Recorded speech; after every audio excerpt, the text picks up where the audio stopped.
नमस्कार। आज हम अलंकार पे बात करेंगे। जो अलंकार हमारे पाठ्यक्रम में हैं, उन्हीं पर हमारा ध्यान विशेष रूप से केंद्रित रहेगा। अलंकारों के पिछले व्याख्यान में हमने यमक और श्लेष के विषय में बात की। साथ ही हमने बात की अलंकार किसे कहते हैं, अलंकार कितने तरह के होते हैं और शब्दालंकार व अर्थालंकार पर और दोनों में क्या भेद है, इस पर हमने बात की। इसी कड़ी में आज हम बात करेंगे रूपक अलंकार पर, जहां उपमेय में उपमान का निषेध रहित आरोप किया जाता है। जहां उपमेय में उपमान का निषेध रहित आरोप किया जाता है, वहां रूपक अलंकार होता है। यहाँ एक शब्द का आगमन हुआ है, आरोप। तो हमें ये समझना होगा कि आरोप का अर्थ क्या है, आरोप से हमारा तात्पर्य क्या है। आरोप का अर्थ है दो वस्तुओं को एक ही रूप देना, दो वस्तुओं को एक ही रूप देना, अथवा एक वस्तु के साथ दूसरी वस्तु को इस प्रकार रखना कि उन दोनों में कोई भिन्नता न रहे।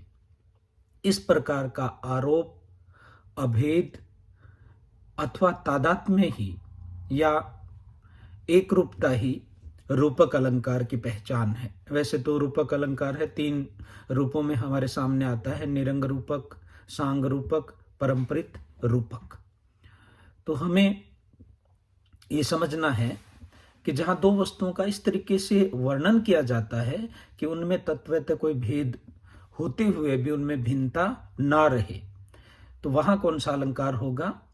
रूपक अलंकार होगा। जहां उपमेय में उपमान का निषेध रहित आरोप किया जाता है, वहां कौन सा अलंकार होगा? रूपक अलंकार होगा। ठीक है। और इसका उदाहरण हम ले सकते हैं बिहारी का दोहा कि रनित भृंग घंटावली झरत दान मधुनीर, मंद मंद आवतु चलो कुंजर कुंज समीर। यहाँ कुंजर कुंज समीर, तो यहाँ जो कुंजर शब्द है, ठीक है, समीर के साथ उसकी अन्विति होती है और दोनों को हम एक रूप दे देते हैं, दोनों में हम तादाद में स्थापित कर देते हैं। उसके बाद हम बात करेंगे उपमा अलंकार की। उपमा शब्द उप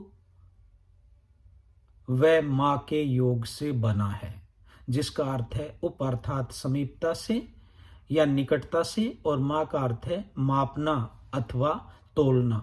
जब एक वस्तु के समीप दूसरी वस्तु को रखकर उनकी समीपता दोनों में पाए जाने वाले एक ही साधारण धर्म अथवा गुण के कारण तोली या मापी जाती है, वहां कौन सा अलंकार होता है? उपमा अलंकार। लेकिन उपमा अलंकार को समझने से पहले हमें कुछ चीजों को समझना होगा, जैसे उपमेय क्या है, उपमान क्या है, साधारण धर्म क्या है और वाचक शब्द क्या है, क्योंकि इनका प्रयोग आगे आने वाले तकरीबन सभी अलंकारों में होता है। तो सबसे पहले तो हमें ध्यान देना है कि उपमेय क्या है। उपमेय शब्द है वो उपमा प्लस ये के योग से बना है, जिसका अर्थ है उपमा देने योग्य। उपमेय किसे कहेंगे? जो उपमा देने के योग्य हो, अर्थात जिस वस्तु का वर्णन किया जाता है उसे उपमेय कहते हैं। ठीक है। साहित्य में जिस वस्तु का हम वर्णन कर रहे हैं उसे हम क्या कहेंगे? उपमेय कहेंगे। ठीक है। और उपमेय को हम अन्य नामों से भी जान सकते हैं, प्रस्तुत, प्रकृत या वर्ण विषय भी हम कह सकते हैं। तो उपमेय उपमा प्लस ये के योग से बना है और जिसका सामान्य अर्थ क्या हो गया? उपमा देने योग्य। अब दूसरा जो शब्द आता है, जिन्हें हम पारिभाषिक शब्दावली भी कह सकते हैं, उपमान। उपमेय को जिसके समान बताया जाता है, उपमान हम किसे कहेंगे? उपमेय पहले आ गया, जिस वस्तु का वर्णन किया जा रहा है उसे हम क्या कहेंगे? उपमेय। अब उपमेय को जिसके समान बतलाया जाता है उसे हम क्या कहेंगे? उपमान। और उपमान के लिए अप्रस्तुत, अप्रकृत तथा अवर्ण्य शब्द भी प्रयुक्त किए जाते हैं। तीसरा हम बात करेंगे साधारण धर्म।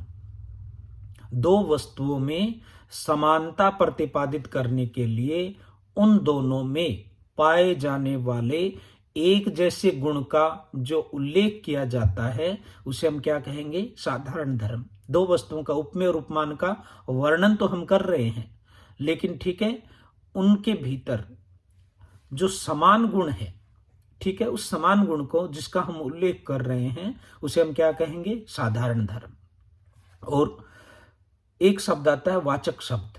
उपमेय और उपमान के बीच समानता बतलाने वाले शब्दों को वाचक शब्द कहते हैं। उपमेय और उपमान के बीच वह शब्द, वह योजक शब्द जो इन दोनों के बीच संबंध स्थापित करता है, जो इन दोनों को जोड़ता है, उन शब्दों को हम क्या कहते हैं? वाचक शब्द कहते हैं। जैसे वाचक शब्द खूब सारे हो सकते हैं। उदाहरण के लिए कुछ आप देखिए, समान, सम, सदृश, सरिस, तुल्य, सा, सी, इव आदि। अब उपमा अलंकार की बात करेंगे कि जब एक वस्तु के समीप दूसरी वस्तु को रखकर दोनों में पाए जाने वाले, ठीक है, एक ही साधारण धर्म, साधारण धर्म क्या होता है ये हम बात कर चुके, ठीक है, एक ही साधारण धर्म अथवा गुण के कारण उन्हें तोला या मापा जाता है तो उसे हम उपमा कहते हैं। अब उदाहरण देखिए कि हरिपद कोमल कमल से जो सबको सुख देत, ठीक है, तो हरिपद यहां क्या हो गया? उपमेय हो गया। कमल क्या हो गया? उपमान हो गया। कोमल क्या हो गया? साधारण धर्म हो गया, ठीक है, और से, ठीक है, योजक शब्द जो सबको सुख देत, ठीक है। तो ये उपमा, उपमेय, उपमान, साधारण धर्म और वाचक शब्द, ये सारी चीजें हमारे सामने इसमें उभर करके आती हैं।